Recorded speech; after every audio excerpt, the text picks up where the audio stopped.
Dear guests, we have just landed at Ninoy Aquino International Airport. For your safety, please remain seated until the seatbelt sign is switched off. Be careful when opening the overhead compartments, and please ensure that you have all your personal belongings with you before leaving the aircraft.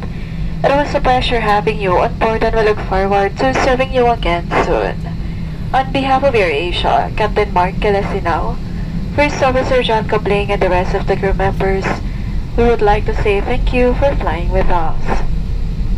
For passengers traveling with the infant and was issued with a safety infant life vest, please return it to the cabin.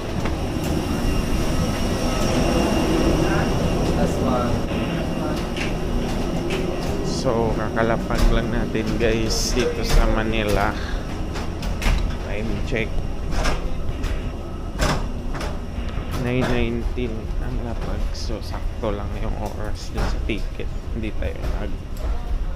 tayo naka-advance ng lapag. So, welcome to Manila. Again, back to reality.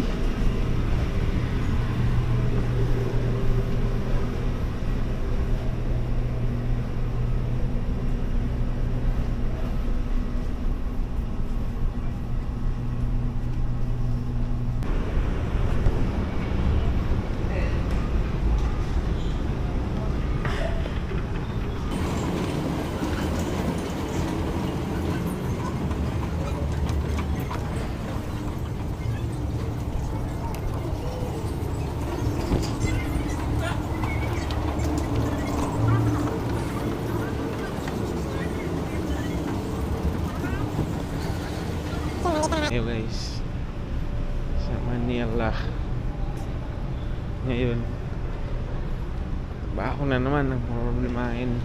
Malaking problema ang trabaho.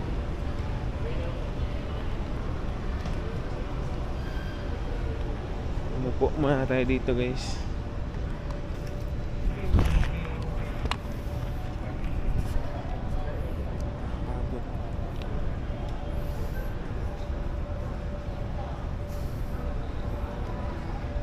Guys, meron diyang magandang upuan para siyang cozy.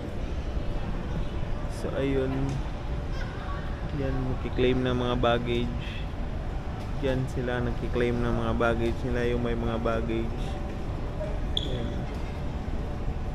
Yan, nagki-claim sila. Pero ako, diretso na ako labas kasi wala naman akong baggage. Bubuk muna ako ng Grab. Hanap tayo guys ng kainan kasi medyo nakakagutom. Ito, may mga ganyan.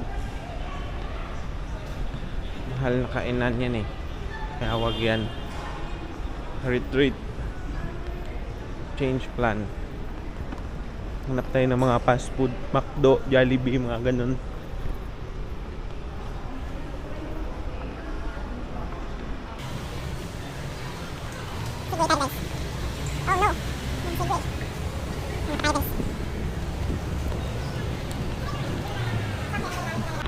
Yun guys, may nakita na ako fast food. Pwede na dito guys kasi medyo mura, kaya ng budget. Kaso take out lang siya guys, wala siyang dine in. You know, mapapansin nyo ba? Take out lang siya. Paano yan? Oh no.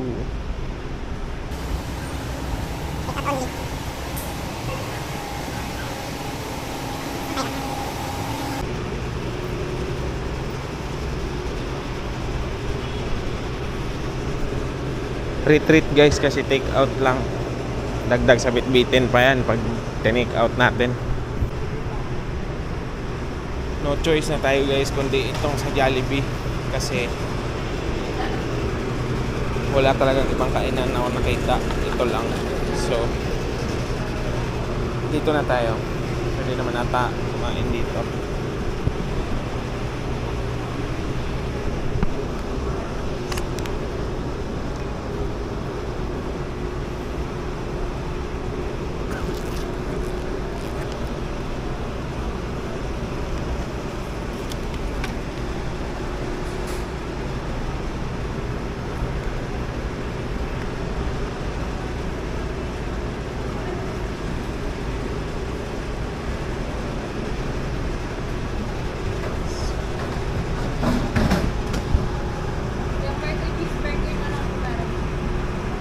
Wala na chicken.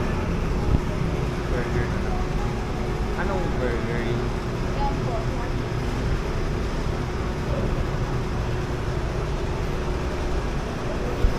Guys, burger na lang ang available. Wala nang iba. Ano yan? Di tayo mabubusog noon.